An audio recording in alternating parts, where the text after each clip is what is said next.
What is up, everybody? Happy Wednesday again. Happy Chucky Day. And me and CP have returned. We do not have a guest today. I had Stay Metal Ray lined up for a guest, but he had, I believe, shoulder surgery this morning. He said it was his 12th surgery. And unfortunately, Oh, I had to push it forward to 3 p.m., a little earlier than normal to meet a sponsor goal tonight. So we're going to wish quick recovery yeah. to Stay Metal Ray. I'm going to try to get him on next week, Ray, if you're watching. I did text you, but hopefully this isn't a surprise that we're live right now. But hope you feel better, buddy, and we'll talk to you soon. But Fucking nonetheless, shoulder for a guitarist. That sucks. oh, I can imagine. He said 12 surgeries. So I don't even think I've had 6 surgeries my entire life. So that Yeah. dude's like Wolverine. But anyway, guys, we are here to talk about episode 6 of Chucky, which is titled Cape Queer. And very interesting title, huh? But yeah, we watched it last night. Usually me and CP do like a little live chat back and forth on Facebook, and we were kind of making each other laugh. But a lot of things to talk about in this episode. It's a Mm. shame that we don't have a guest because there's so many things to unpack in this hour. CP, I'll start with you. Just kind of quick overall, what'd you think of the episode? Confused. Like that's the blanket statement because there's a lot of things that happened Hmm. and some things that kind of make sense, some things that don't. Some things where some storylines that felt like they were going places stopped. Uh, I'm just confused because not to look too far ahead, but it hasn't been picked up for a second season yet, and we're 2 episodes left. Like, what are we doing, guys? Are we are we turning a corner soon? Because it does not feel like we're entering the third act of a big finale here yet. That's the only it's just I'm confused. Like a lot of things confuse me. It was so fast and so full of information in the first 3 episodes, and it seems like they downshifted and like, all right, we got to do the Walking Dead thing. We'll take our time for a bit. It's a shame that The Walking Dead is like an adjective now for going slow as fuck. But, so I mean, overall for me, there was a couple things that I'm confused about, like you. I think that they're probably going to be answered in the next episode or so. So I All right, feel yeah, like, I hope so. I'm, yeah, I didn't hate it. I'm just confused. That's all. oh yeah, for sure. Same thing with me. But I do think that the highs of this episode were the highest that we've had all season. Like I loved the opening. I really enjoyed the thing with Tilly and Fiona Dorff, and Mhm. the kids kind of getting together and doing the Home Alone thing or the Cape Fear thing. I thought it was a little bit of obscure for them to go to Cape Fear for home traps, but Yeah, yeah. nonetheless, nonetheless, I thought it was a fun episode, and more so with where the episode starts. I think it sets up some good things for the final act, if you will, final 3 episodes. But we'll go ahead and get started with just kind of going through the events of the episode like we normally do. So we start off and we get Andy and Kyle. First time we've seen them since Cult of Chucky in this series whatsoever. They show up at this house as census takers, and all the while they're kind of Kyle's taking direct census questions, and then Andy keeps like diverting, and he's like, "Is any freak accidents in the house or anything weird?" And everybody's like, what the fuck does that have to do with anything?" And then he just right to the point, like, "Is the damn doll in the house? Let me know." And I thought it was really cool the way that it slowly kind of built up that scene to where the Chucky doll finally comes out. It's got the melted fingers, which is the doll from Cult of Chucky, and very quickly recognizes Andy and goes into action. Shoots very close to a Oh yeah, child too. Very. very close. I wonder if that's going to play into his character at all, where he's a little unhinged and Kyle's trying Yeah. to like bring him back a little bit. But yeah, shoots inches away from a child's head, takes out Chucky, and then they just do this Boondock Saints thing where they just start obliterating this doll when he screams, "Fuck you, Andy!" Uh, Well, there's that point where she asks him about, why did you keep that head for years? Like that mhm. that was a little hint into that too, where maybe we're gonna go into Andy's psyche a little bit.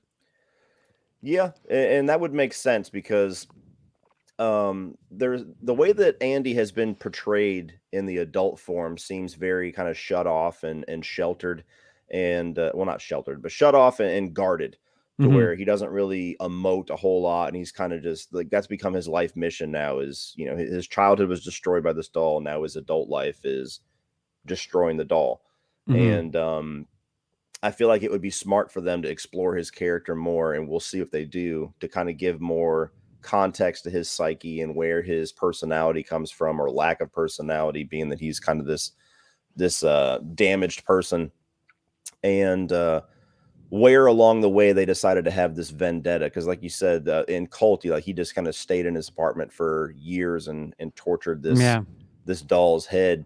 Never really seemed to look into what was going on until the events of Cult, which is presumably only a couple of weeks before the show, I think is what they said.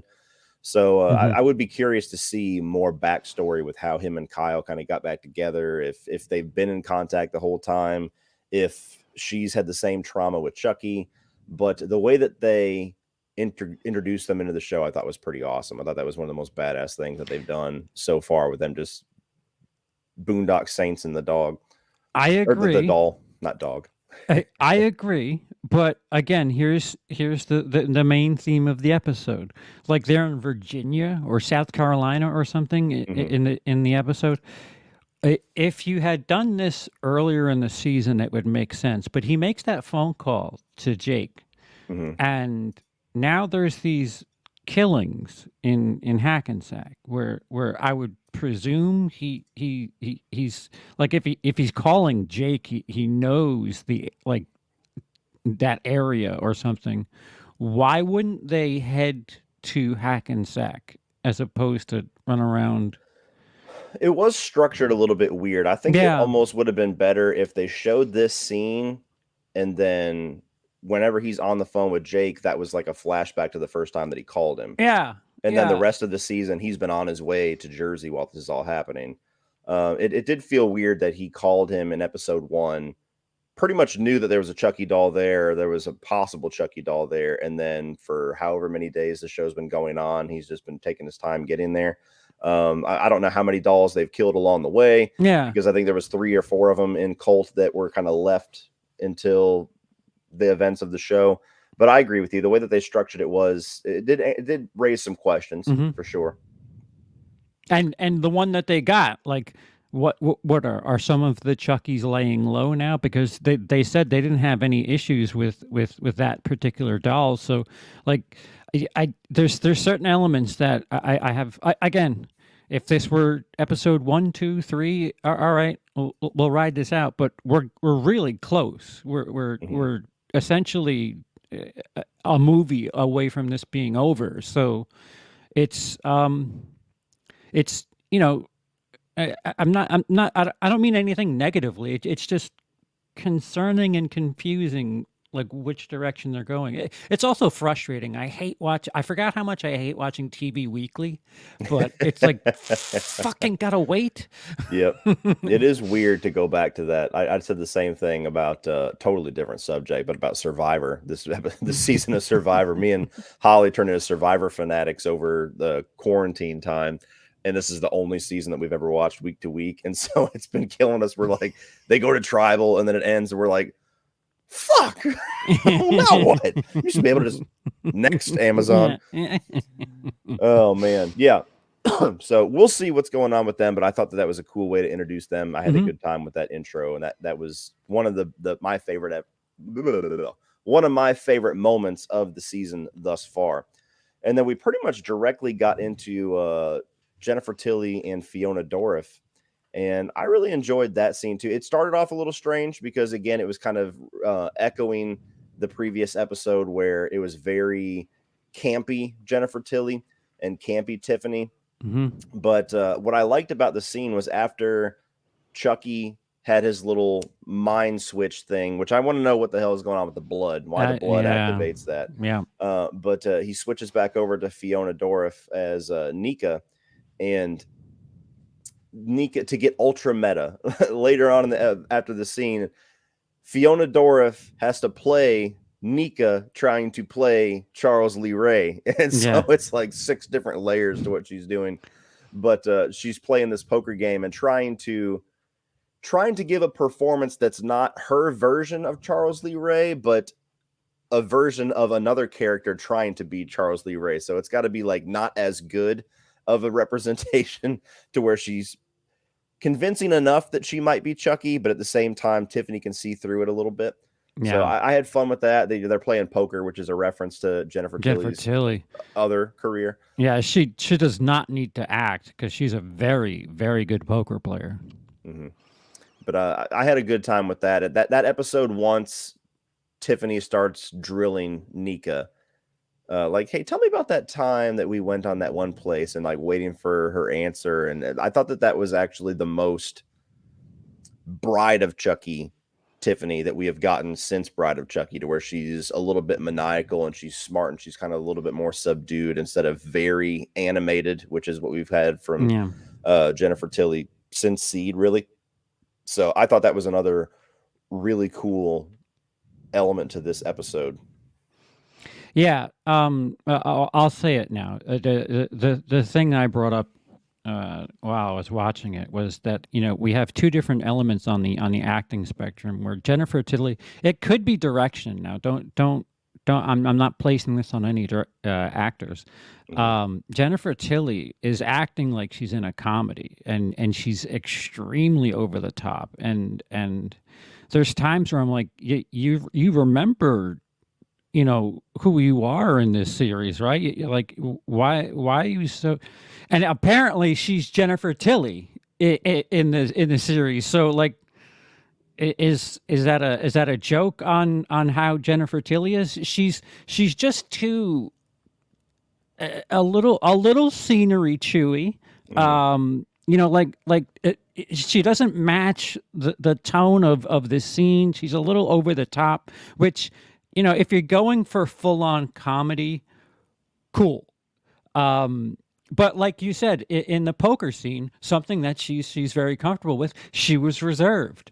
So it's I don't know I don't know what it was about her. Thank you, but she seemed over the top, and like you brought up before, Andy is too reserved. They say that to get really good actors, what you do is mute the television and look at their eyes, and if they can get you their emotion through their eyes, they're doing a good job.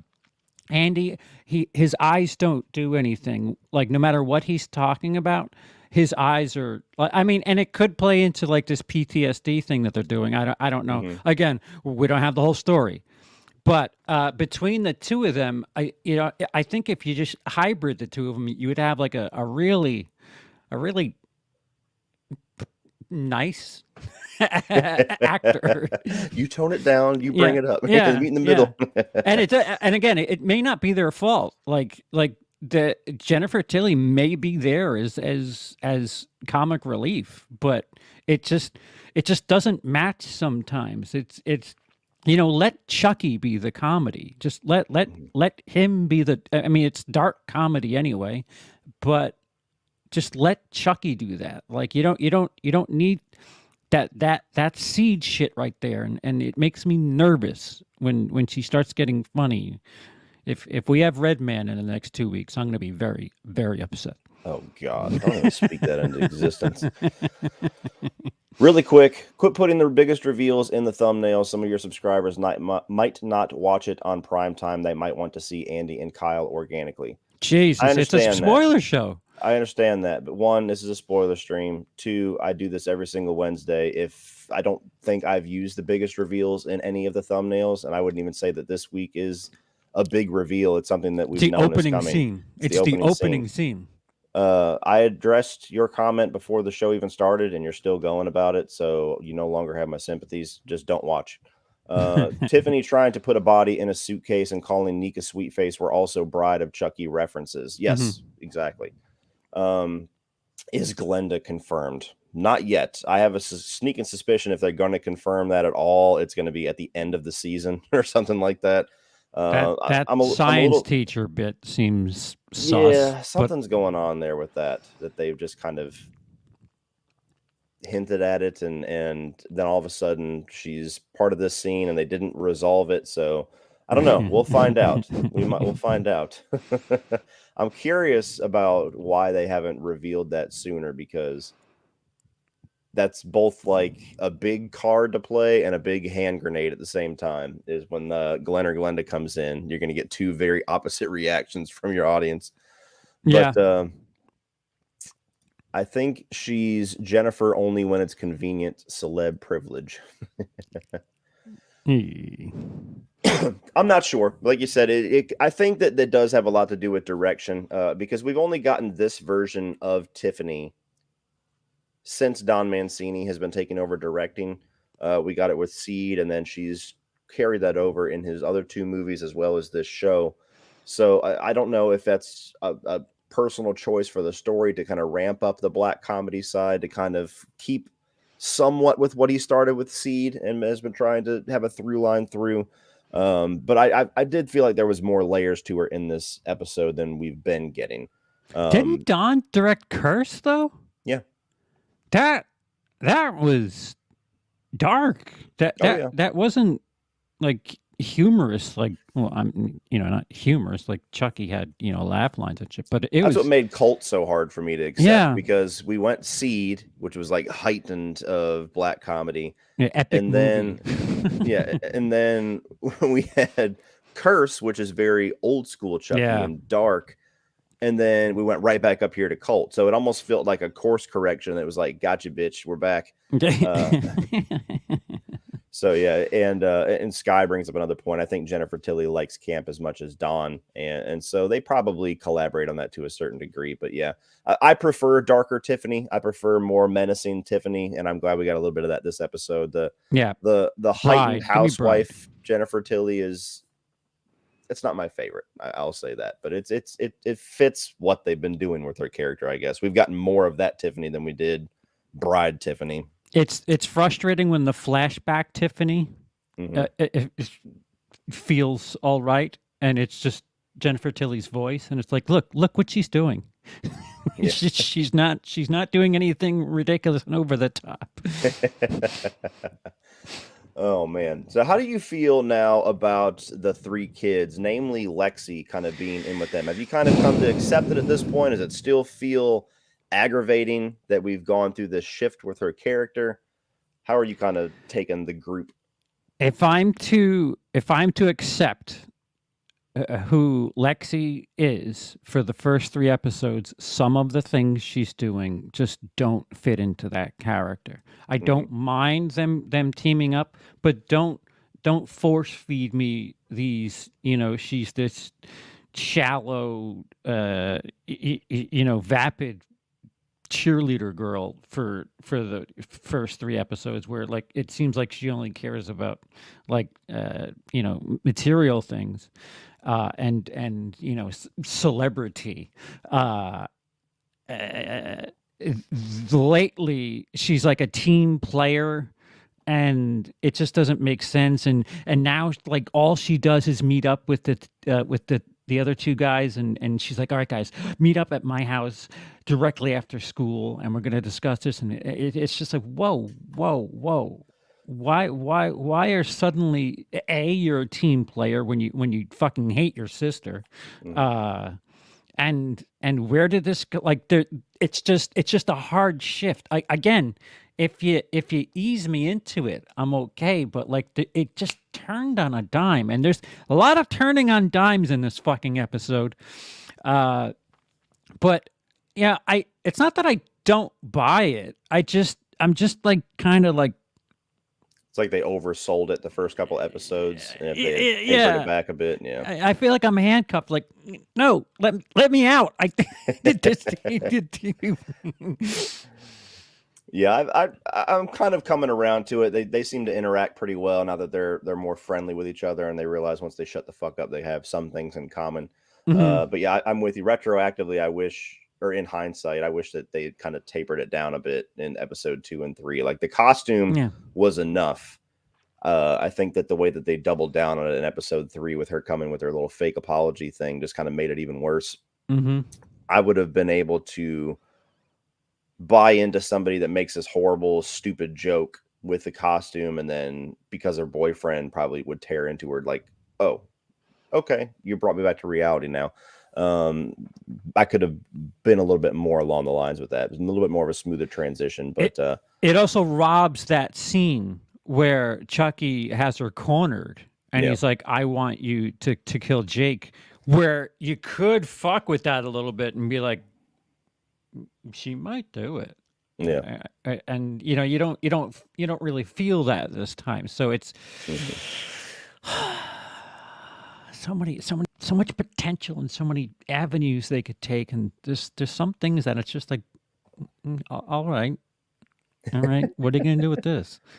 Before we get into those, a couple more super chats. The Willmeister, remember in this Yeah. episode we found out Tiffany is living as Jennifer Tilly. That might explain her over the top acting. I loved it. Well, I've she's not. She's doing that when even nobody's around but Chucky.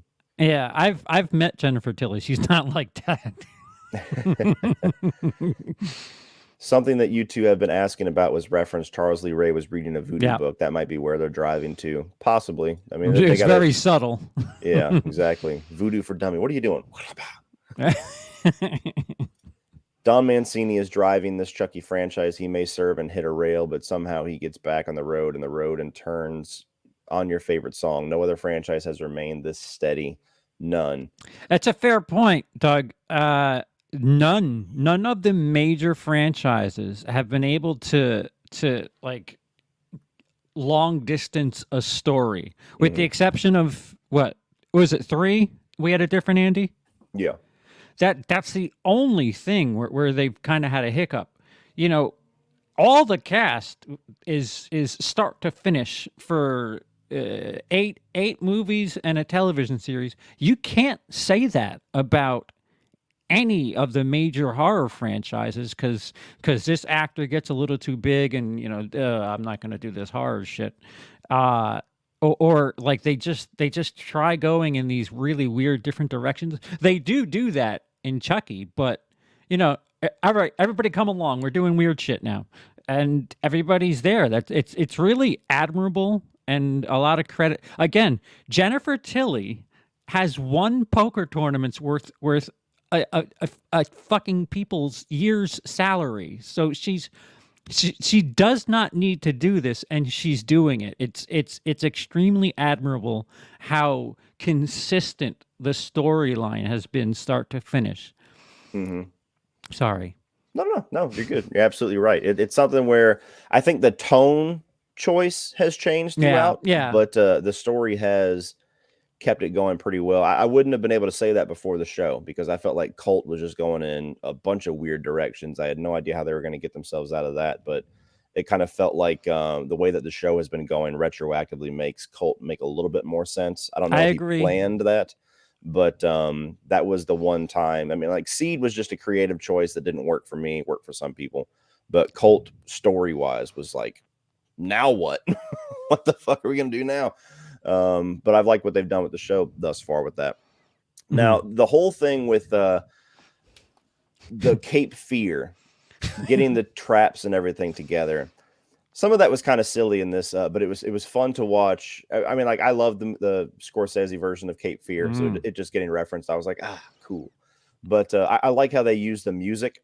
I like how they kind of matched up, like closing the shutters, and they've been very deliberate with music and stuff too. Their references and everything throughout the show. There's always some director or some movie or something that Don Mancini's paying homage to. So I like that in this one a lot because it was very direct recreation. So you get the whole third act where they're sieged up in this house. And I told you I thought it was funny because the kid that keeps holding this stun gun and he's like building it up all episode where he keeps looking at it, and I'm like, I wonder, is somebody going to tell him that Chucky being made of like plastic and rubber, that's not going to do much?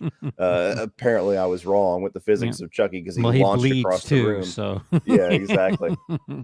But that was funny. But I thought it was funny. They have the doll in the middle of the room, and they have all the fishing line, and like if any door or anything moves, and then he just comes through the chimney because they don't think about him being small. It's like, oh fuck, all this work, and it was nothing. But getting into some of the things that happen in this this third act that kind of left me a little bit confused as far as what is this setting up, or is this something that's going to be answered in episode 7 and 8? Like you already mentioned, him getting Lexi cornered, and rather than just killing her, he's like trying to sit there and talk with her and negotiate, like, hey, I'll let you live if you kill Jake. Yeah. I'm very confused about why he's doing that. Yeah. Why I do you don't need know if, help? I don't know if he is trying to get her to help him just because he needs help, which I don't think he does, or if he's trying to corrupt as many kids as possible, or what's going on. But that was very strange to me because we already had a sequence with him having her cornered, dead to rights, and then for whatever reason just not taking the chance in episode 4. And then meanwhile he killed that kid on the second floor like nothing. butter. Yeah, exactly. And then so you get the same thing here where he's kind of I don't know if he's just so confident that he's just dicking around or what, but that was the one thing that you and I talked about last night, where it was just like, why is he doing that? Is that going to play into something? Like, we still don't really know what his whole plot is, why he's here, why he's in this neighborhood, why he's messing with these people specifically. But I was very confused on that, where he had the upper hand. He could have killed all 3 of them if he really wanted to. And there's even a line of dialogue to where Devin's like, he didn't even try to kill me. And they're like, what the fuck? What's going on? And I did like, after that, the line by Chucky where he's got Devin's mom and he's like, hey, Devin, watch this. And then he just throws her down the stairs and kills her. But and her head's like, yeah, she just hits the ground. It's like, snap. Yeah. And you said, all right, that storyline's fucked. So much for that. Twice in this episode that happened. And we'll end with that, because that's something that's going to deal a lot with our speculation for the future. But how did you feel about the whole Cape Fear segment of this this episode? The producer in me thought, this is fucking expensive. They're showing a lot of this movie. They're using the score. Like, I thought, like when they showed Robert De Niro's, like, his scene of his back, I was like, oh, kids turned on. I get it. But then they showed more and more and more, and I was like, holy shit, how much did they pay for the rights to this fucking movie? But yeah, it was neat. I couldn't help but think, why would a bunch of 14-year-olds go to Cape Fear for ideas on how to... There's this movie called Home Alone, which is, a children's movie that very, very similar in Nightmare on Elm Street, third act. Yeah, it's just, again, it's like bullshit nitpicking, but again, they've been homaging brilliant horror throughout. So that was the thing is this episode. So I'll take it. It's Universal's money, not mine. Fuck it. Dirk Hall says, getting tired of all the damn head nods to other directors and franchises. I mean, it just seems a bit lazy. That's not lazy. Yeah, I don't. I could understand the argument that maybe it's too much because they've done it every single episode, but I like it. I appreciate it. I think it's kind of Don paying respects. I don't think it's like ripping off or anything like that in a negative way. But like CP said, I mean, this episode alone, that cost money to do it, so it wasn't. Yeah. It wasn't lazy. It's a deliberate creative choice that they actually had to get more budget to do. If you don't like nods and influences, you officially do not like any Quentin Tarantino movie, because that's all Tarantino does is nods and homages and references to previous films and directors. Yeah. So, I mean, I get it. You're here for Chucky, but it's neat. It's a horror franchise, and to put itself alongside all these great stories is just kind of tipping your cap. Bob Lent, Rowan's death, too much comedy. I was laughing the whole entire time. I'm not sure if that was supposed to be intentional. It looks like him and Sky are going a little bit back and forth on that one, where Sky does not think it was intentional. I admittedly laughed during that entire segment only because of all of the buildup that we Yeah. personally have had with that storyline, to where we've been speculating for weeks about what her secret is and what's going on. And CP had a really cool theory involving Fiona Dorff and Jennifer Tilly being worked in that way, and I love that idea. And then we made a big joke out of it last week, where nope, it's just cancer. Yeah. And this week they doubled down on that by going right back. They show the scenes where she's telling all the family members, she's telling Junior, she goes and then immediately decides she's not going to get treatment, and then just gets pushed out a fucking window immediately after that. And I texted, I'd sent a voice message to CP as soon as her face landed into the windshield, and I was like, well, there goes that fucking subplot. Yeah, it's just like, what? Why even bother with the cancer if you're gonna do that 2 episodes later? What the fuck was that? It's just like there's so many choices where it's like, why are you doing this? Like, if you're gonna kill her, just kill her. What do you have to do with this weird cancer? I don't know if they're trying to like play on people's emotions, like get people invested in some weird way, but it's so sharp, the turns that they take, and it's just like, I have cancer, let me hang out in my therapist's office on the 19th floor and look out the window. And how did Chucky get there? What the fuck? Like,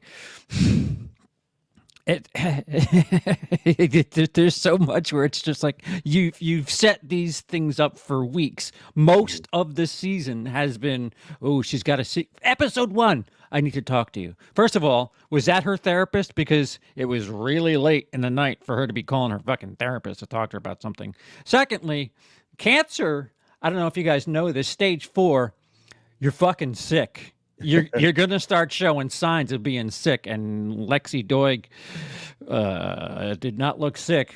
That's for certain. There's just so much where it's like, all right, it's suspension of disbelief, fine, but why are you setting these stories up like to be this massive thing, and then just fuck it, we'll kill her. What happened to the cancer thing? That was supposed to be like a family thing, and what now they think she committed suicide. So cool. Like, I don't understand. Yeah, it felt like it was there just so when she dies, there's a explanation for it. Like, oh, well, the cancer's been eating away at her conscience, and she had just told me that she was not going to do treatment, and I guess that was the treatment she decided to go with, was fucking face planting. But that's a lot of buildup for just that little explanation. When her falling out of a window, I mean, you could just say like, oh, the fucking cart got lodged or something like that, and knocked her out of the window. But nonetheless, again, the fact that they kill her and then turn around and kill Devin's mom in the same episode very quickly, which also was kind of a storyline that I was curious if that was going to be going anywhere. Yeah, she was getting somewhere. Yeah, like, she was being a detective. Yeah, exactly. So the fact that they killed both of them in the same episode makes me think that there's some deliberate choice there. There's some kind of explanation coming in 7 or 8 about why Chucky's doing what he's doing, because we still don't really know what his plot is, why he's here, why has he picked this family, why is he hanging out with Jake, and now he's trying to get Jake killed. Like, there's got to be something going on with these adults that we don't know about, or in this community that we don't know about. And so he's just picking off all the parents and leaving these kids to their own devices little by little. But it was just kind of funny to me. Like, if we hadn't speculated on that for so long, it would have been like, oh, whatever. Yeah. But the fact that we had this epic explanation already kind of built up in our heads for why she was here, and all the build up, and then it's just like, fuck her, she's got cancer and now she's out a window. That made me laugh. And in the window where her son is waiting, so that's not going to scar anybody like forever. Right in his face. He's just like, oh. Which is ultra fucked up if you believe that she killed herself, because that means that she jumped off with the intention of crashing. I want you to see me dead for the last time. I want you to remember this image. Oh man. Oh, so funny. It Now, just feels like this episode felt like the whole theme of this episode was the last 5 minutes of Ferris Bueller. Like when Ferris is racing to get home, but the parents are also racing. Like it's like, guys, you have 2 episodes left. Why are you cutting all these storylines off short? Slow down. You still have time. oh man. All right. Sky says, I'm not a very rigid thinker. I like to assume the unexpected with Don Mancini and think about what he might come up with and the reasons why. And yeah, that's kind of where I'm going with it. That's the difficulty of reviewing a show episode by episode, is that Yeah, you can't talk about it once you have the full picture. You're kind of trying to yeah, jump the gun a little bit, yeah. Your emotions are like, yeah, exactly. You're judging the dinner by off how it smells. So it's interesting. It's something where I hope by the end we're not like, well, that was just a complete fucking waste. I hope that there is a really cool reason why Chucky's doing what he's doing. Now, is there any, now that we have these two deaths and now that we have the affair thing completely off the table, there was still a chance that she had cancer and was fucking Jennifer Tilly. Now there's no chance whatsoever. yeah. What do you think might be the reveal or the reason why Chucky is here? What do you think is his plan? Do you think we've even been given enough information to even try to speculate yet? It's his old hometown. I like that's the only thing I can really think of, because it's Hackensack is where he grew up. They keep having these flashbacks. I think what they might do is bring the roads together. This might be perhaps the strongest element of the wackiness that is the series. They might connect the dots at the very end and line the flashbacks up with the end of the series or the end of the season, so that you understand why Chucky's there, because the flashbacks are, we're at a point where it's like, yeah, okay, we got it. We you're 5 minutes away from showing him shooting somebody at a toy store at this stage. Mhm. But it is odd. It is odd, and I do like your idea where this could just be one of the Chucky's story and whatever. But the I don't. Other than him returning home, maybe there's times where like he felt heartfelt, like when he was actually bonding with Jake. It, could it end with Glenn and Glenda, like him returning home to try to do it right or something? I don't know. I don't think they would swivel like that, but I just don't. I don't understand. I why. That's the one thing I haven't thought of. Is all right. So why is it? It's Chucky. He fucking kills everybody. What the fuck? But the one thing I've noticed is adults are stupid, and the kids are gonna save the day.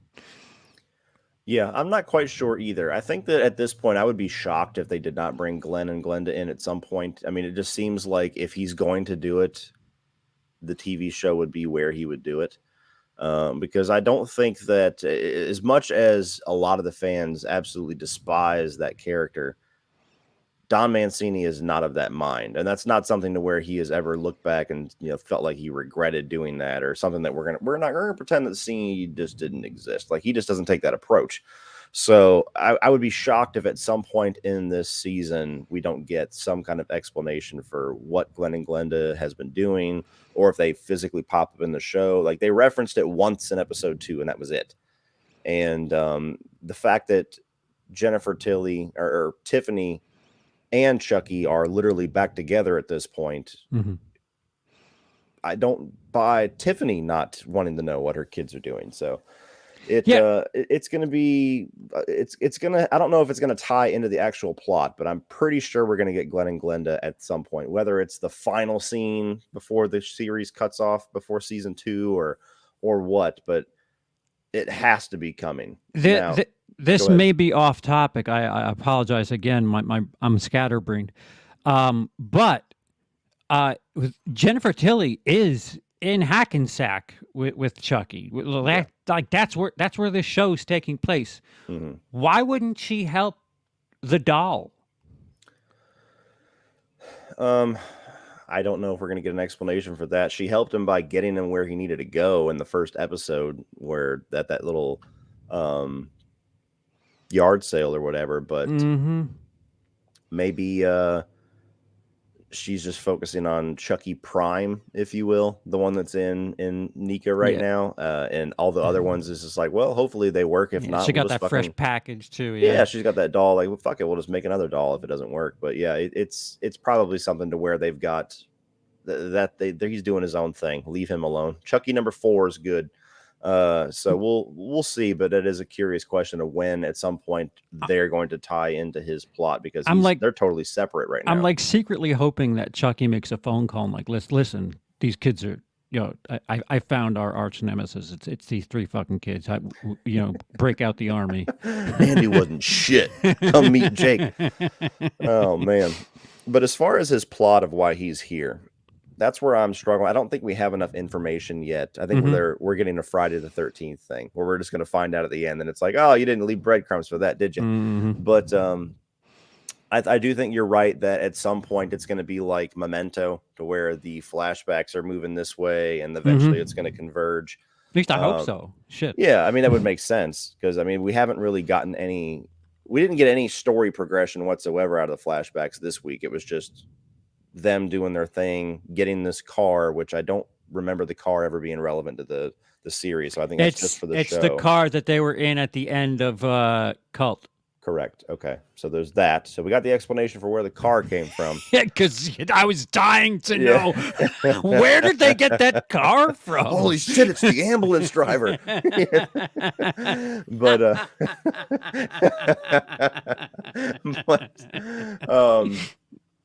But yeah, it does.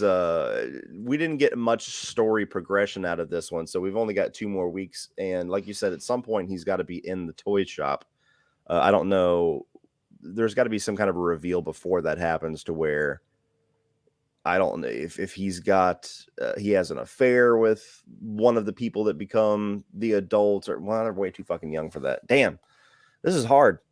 Yeah, maybe one of the adults is one of the kids at his birthday party that he didn't like. So he's come back years later. That chick that they showed that she blew out the candle or whatever at his birthday party, that's one of the parents.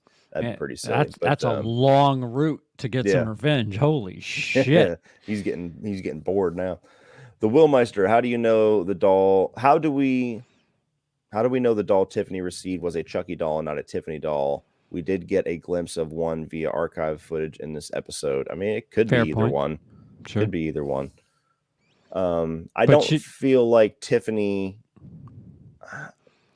She seems to dig that relationship with Fiona Dorff, though. Like she kind of not only that, but I don't feel like the Tiffany doll would be in production the way that the Good Guy dolls are. Like the Good Guy dolls are literally a brand. Tiffany was just this random bride doll that was the same. It was recreated for a movie studio and Seed to look like the doll, and then that was it. So that would have to almost get somebody to recreate the doll, just logic wise. Not that we have logic in a show about voodoo dolls and, and murdering killer dolls. Yeah, exactly. An army of killer dolls with the same conscience. Exactly. Do you think, somebody brought up in the chat, but I can't find the damn comment. Do you still think that there might be a reveal that, right here, Brandon Berry. Do you guys think that Devin's dad shows up and is Tyler from Child's Play 3, which is what Ken kind of speculated as an idea a couple weeks ago? Do you still think that could happen? Because I mean, not to pat ourselves on the back, but our ideas were pretty good, and they've just kind of taken a left-hand turn on all of them. So that's my last hope at this stage. I really hope it is. That would be neat, but getting dark out. Made a joke that I was going to be the only one that didn't have an idea that came true, but slowly everybody's ideas are just getting chopped in half. So I think everybody's going to be in good company with me. A couple people in the chat said Devin's dad is dead, and that's possible. I mean, they might have explained that away. I must have missed that line of dialogue, but then again, they could have just his mom could have said that, and he just shows up like, "Son, I heard your mom broke her neck. It's me." Do you feel like there's going to be any more reveals this season as far as legacy characters coming back? We've got Jennifer Tilly, we've got Nika, we've got Andy and Kyle now. Do you feel like there's even any more room to have more characters come back? Or do you feel like it's... I want to say like no, unless it's like this crazy cliffhanger thing for the end. But this season's been so unpredictable. Like, I can't say with confidence that I think they're done, because I'm not confident. I could see them bringing somebody back if I can. I don't know. I'm trying to think of all the people that are alive. Maybe shit. Not many left. Jesse and Jade from Bride, or Catherine somebody Heigl. from He ain't coming back. Yeah, somebody from Child's Play 3, or they could have his mom or Chris Sarandon come back. Those would probably be the coolest ones. Oh, Chris Sarandon, that'd be fucking awesome. Yeah. Doug, I just found out Don Mancini grew up in Richmond, Virginia, and now explains a lot about Charles Lee Ray personality and the school bullying, not trying to offend, but growing up gay and white in that city. I'm from Petersburg. Okay. Okay. Let's see. What's going to happen with Devin now that his mom is dead? Who's going to be his guardian? There's not going to be any adults left in this fucking town by the end of the season. So well, there's one less person in the Devin Sawa house, because she committed suicide. So we'll just slide him into that house, and it'll just be a teenager mansion. Exactly. Devin Sawa will be like a little army of pissed off orphans. Oh Lord. Is there anything? I mean, we're coming up on an hour, but I feel like we've kind of covered most of the big thing. Was there anything else about this episode that you kind of wanted to discuss? I feel like we got through the main points, unless I'm missing something. Maybe I just thought of this now with that comment. Maybe Chucky's just trying to kill all the parents, and like he wants people to act, because they did have that episode where he was, kind of a father figure, not a father figure, but a mentor of sorts. Maybe he wants to go back to Hackensack and just eliminate all parents and be like, listen, I'm gonna show you how it's done. Yeah, it's possible. Make a cult of a bunch of pissed off orphans. Oh, I know one thing we could talk about. So Junior's been kind of ostracized from the group for a little bit. And he was starting to get pissed off about it in the last episode. He broke up with Lexi in this episode, which she was really sad about, which felt weird, because I'm like, now you care? You didn't seem to give a shit about him for the whole series up to this point. But and she dropped the L word. It's like, whoa, guys. Yeah, too early. I'm definitely out now. Yeah, but I'm curious if he's going to be kind of swapped in the position that Jake was for the first couple episodes, because now he's lost his girlfriend. He feels like everybody's kind of left him behind. Now he's lost his mom. His dad's already kind of a dick. So I'm curious if at some point he becomes an antagonist as well. I don't feel like there's much room left for the way that he's been treating Jake for them to let him into their little anti-Chucky group. So I'm curious. Chucky Club, right after school. I'm curious if you think that they're kind of grooming him for that role. I hope so. I want a twist where I'm like, fuck, I didn't even think of that, even though we're talking about it right now. I'd like to be, I'd like there to be some sort of twist where it isn't Chucky that's killing somebody, and somebody, falls to his musings. Will Meister, the teacher being arrested in the reveal she has some kind of record. Someone in the chat speculated that she's Glenda. I like the teacher. Don't want that to be true. We'll see. There's obviously setting up something there. I liked the affair idea, but that turned out to be cancer. So yeah, we're not speculating anymore. I don't like being wrong. Daniel Skinner, is Sean going to join you for the 31 debrief tomorrow? Yes, he is, provided that one of us gets sick, like that happened 2 weeks ago when we originally scheduled this. We're all going to be there. So yes. I also want to know, why does Junior hate Jake so much before the series? sometimes kids just don't get along, and they seem like they're kind of forced to be around each other to a degree. So I think that might just be it. Plus, he was kind of on the popular group, and everybody was shitting on Jake. So that first episode, they kind of played into classism, where he's the rich kid and Jake's the poor kid whose room is bigger than my apartment. But okay, that felt like some of it, like my fucking poor cousin that I got to go hang out with, and then they kind of went away from that. Exactly. Sky says Junior will turn to the dark side. That'd be awesome. Fuck it. Give me somebody. Junior was able to watch Lexi cheat in front of his face, but he can't take her ignoring him. Why would Junior join Chucky if he killed his mom? Well, he doesn't know that he killed his mom. Yeah, maybe he's so pissed, like, fuck, my mom committed suicide right in front of my face. Fuck this. I'm open to new experiences. Yeah. What do you got for me? Yeah, exactly. Some of the things you're saying is making a lot of sense. Come in, sit down. Talk to me about this cult. Oh, Lord. All right, let's see. I thought this was starting at 6. Yeah, I'm sorry. Normally we do start at 6. I had to go early today. I have the Resident Evil 2 review, and I have to have a 24-hour gap after I upload that before any more content can be posted because of a sponsor that's doing that video. So I had to swap it and do the live stream first. So I apologize. It was late notice. It was late notice for all of us. You can still watch it at 6 if you'd like. Yeah, exactly.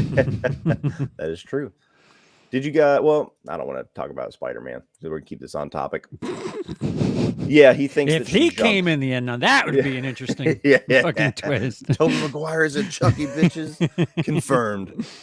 Oh man, what time will you guys be doing the debrief? Right now we're shooting for 2 p.m. Eastern. So that's the latest that we're going to be starting because I have Ghostbusters at 5. So it's going to be a tight 2 hour and 15-minute stream, as much as I can control. But we're going to try to start at 2 o'clock. But on that note, we'll wrap up this live stream. Any more thoughts on episode 6, Cape Queer? Nah, just confused. Just I've explained it pretty heavily. Answers. Yeah, I want the answers. Just what do you? I must have said it like out loud 3 or 4 times. What are you doing? What? Why that? Wait, what? What are you doing to all these characters? Oh man! All right, guys. Well, thank you for joining us once again. Oh man, take a shot every time Cody says, "Oh man." Wait. Did we talk about our future? What we see? We did. We talked about what we think's gonna happen. I think we did, right? Yeah, we did. I'm scattered. You just woke up, so it's all good. But don't take meth and take a nap. That really fucks your shit up. Once you get done taking a shot every time Cody says, "Oh man," CP, what do we have coming out over the next week on Willis Creed? A French extreme film called Titan or Titan, which is about a woman who has sex with a car, and that's all I'll tell you. And it's not even a great big deal. It's from the director Julie Ducournau, who directed Raw. So it's interesting. A trigger warning to people because there's lots of gnarly stuff in it. 1999. July, August, whatever the next month of 1999 should be up by this time next week. It's one or the other. Okay, cool. As far as my week, guys, we got Resident Evil Apocalypse reviewed dropping here in about 2 hours or so. And we've got Resident Evil 3 tomorrow, as well as the 31 on 31 debrief. So we're going to have that about 2 p.m. And then the Resident Evil Extinction review will drop probably about the same time that it drops tonight, about 6 p.m. And then Friday, Ghostbusters Afterlife is coming out. And I might try to squeeze my Far Cry ranking in there too. I shot it and I had to reshoot it because I forgot one of the games and all my numbers were fucked up. So I was like, shit. So I had to redo that video. That was going to come out last week.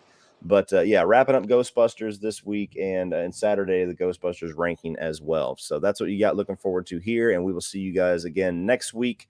Next Wednesday should be the regular time, 6 p.m. We're going to have Chris from 3C Films guesting with us, and I'm hoping that Stay Metal Ray is going to be able to join us for that one. I hated not being able to wait till 6 p.m. tonight. So anyway, we'll see you guys next week. Please subscribe over here and over at Willis Greedia. His channel link will be down in the video description as always. Be number 6,300. I'm at 6,299. Yeah, there you go. Be the lucky number 63. Anyway, guys, that'll be it for us. We'll see you later.